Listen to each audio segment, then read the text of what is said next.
So, before we discuss additional parts of the course in terms of how do we further increase the amount of unloading and loading of oxygen, we have to understand how CO2 is transported.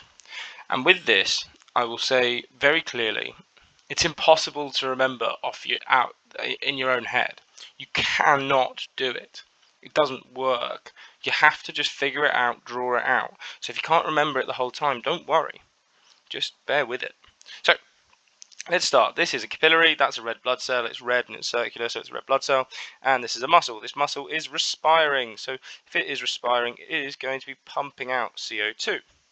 If we are raising the concentration of CO2 here, if the concentration of CO2 here is fairly high, or should I say partial pressure, whoops, okay, you are going to get a diffusion of CO2 into this red blood cell. By increasing the partial pressure of CO2 in the red blood cell, we force this equation here, this dynamic equilibrium, to go this way, which in turn lowers CO2, which in turn causes additional diffusion to occur, which in turn pushes CO2 back up. However, you guessed it, it pushes the dynamic equilibrium this way. But that lowers CO2, and I'm going to do it again. That lowers CO2, which then causes CO2 to enter here. And then again, that pushes hydrogen carbonate this way. And this all happens in the red blood cell because you have carbonic anhydrase, which is one of the fastest enzymes in existence. You have carbonic anhydrase sort of facilitating and catalyzing that reaction. Problem is, with this, that's great. You are going to be loading all this CO2 and you're going to be holding some of it as, most of it as hydrogen carbonate within the plasma. The problem is, this isn't in the plasma. We are holding all this hydrogen carbonate in a red blood cell. And eventually it's going to start trying to push this dynamic equilibrium back the other way.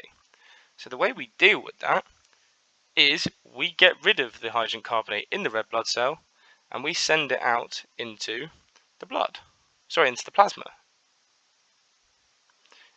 And the way we do that is just through a exchanger.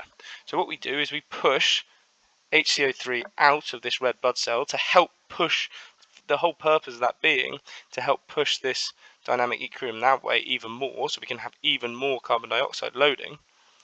But because we need to make sure that we're not getting, basically charges like to be balanced, you have to swap something negatively charged in return.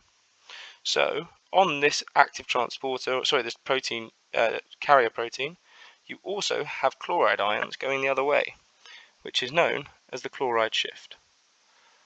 You need to know about the chloride shift, but your textbook doesn't fully explain why it happens. The reason the chloride shift happens is just to help facilitate the additional sort of fiddling of this dynamic equilibrium. Because the lower this concentration, the more CO2 you're going to get carried in HCO3. Ta-da!